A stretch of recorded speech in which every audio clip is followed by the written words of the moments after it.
Possibly, I don't know. I did.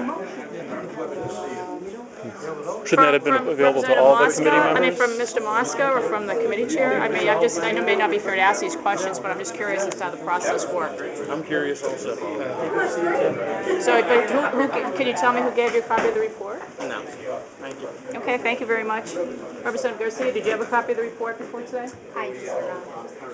That doesn't answer the question. Good, I'm glad I got to say that. Good. Good. I will say that when I go back and continue.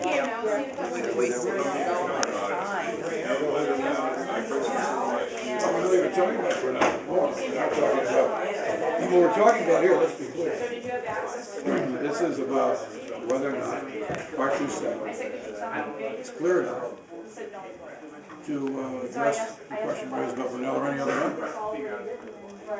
That's the constitutional question. So if it's not, and if there is ambiguity, then it's worthwhile to be correct.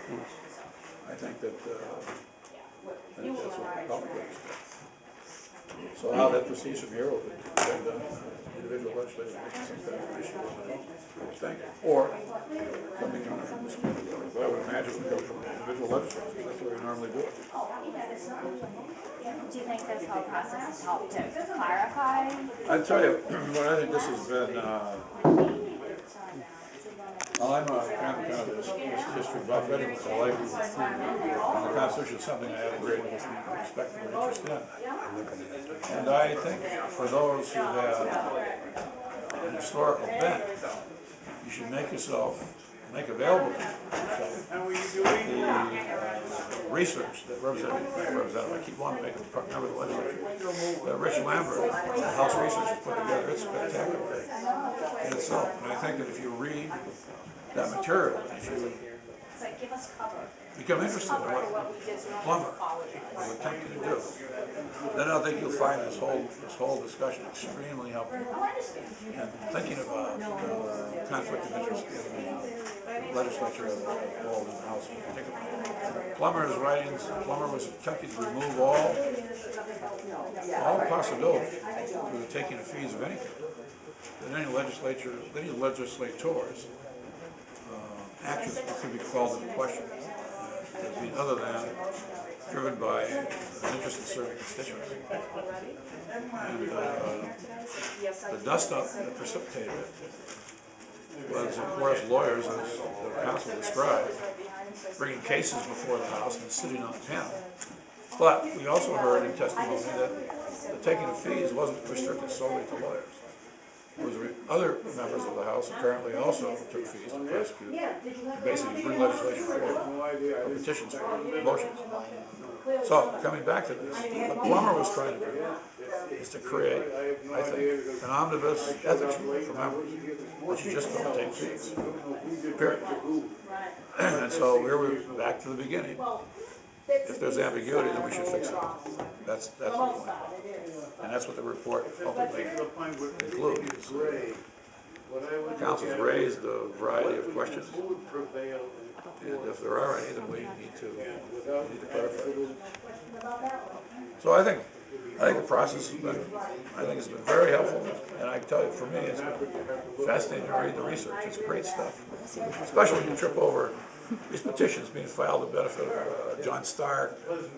There's a kidder in there. We've got a kidder on this committee. So you see a lot of historical figures showing up at that time. You see people trying to get money for, trying to get paid for Revolutionary War service. You see all sorts of things in these petitions. So from that point of view, it's pretty interesting. So I think it's been a good process, and I think that Republicans, Democrats, we clarify this, and I think it'll be better for all of us. Representative Mirski, it appears that the motion was already typed up before the hearing. How many people had access to that report before the hearing today? Did any of the Democrats have access to the report, or was it only a handful of selected Republicans? Well, it was discussed by some Republicans what we might do. But how many of them had copies of the report before they came in? Did you have a copy? I did see the motion, yes. No, of the report that was mentioned in the motion. Well, I did review the report, yes. And how many people had access to the report before this hearing? I couldn't tell you. But you gave it out to some folks? No, I didn't. It appeared that Representative Ball had a copy before he came into the room.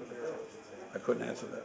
I don't believe he had a copy with him when he came in the room, no. No, he told me he had seen it before he came into the room. Well, that could be. Well, I believe him. I suspect I'm sure that maybe if he said that, then he probably has seen it, yeah. But I don't know how many people actually saw it.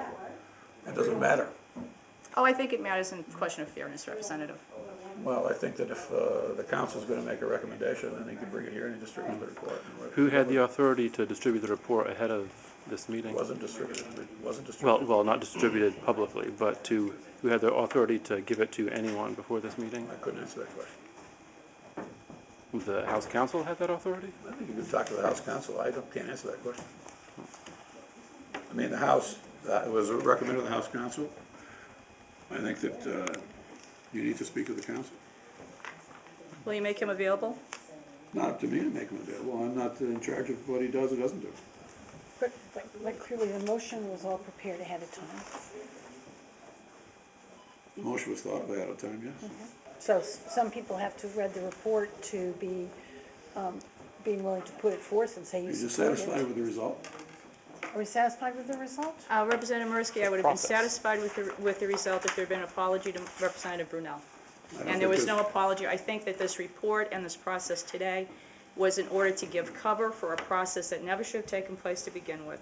That all of this investigation into what the Constitution said and what it meant should have been done before it was ever referred to this committee.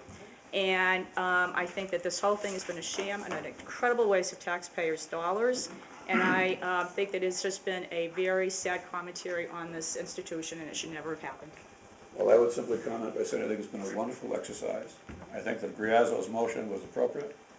I think I think that many people read that part to Article 7 as he read it. I think if you read the historical documentation, you'll find that there was a common interpretation of what that meant. In the intervening years, we've apparently gone off the rails with respect to how we look at that subject matter.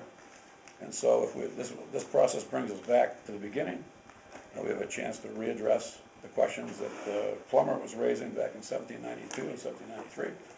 And I think this has been an excellent process. Well, I would agree. We'll I leave it would- right there. Let me just say something from Mr. We'll just Brunelle. leave it. It's easy to think I'm Paul Tuman, Mr. Brunelle's attorney. It's easy to think it's an excellent process when you're not the person who's been dragged through the mud for 2 months without a single opportunity to address the committee.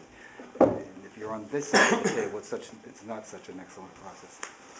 Well, And I would agree the House has gone off the rails, but I think the House went off the rails in January when it voted to do this, These are Representative. all very political remarks, so Yes, this was all very political, Representative. Thank you for admitting that. I said your remarks are primarily political.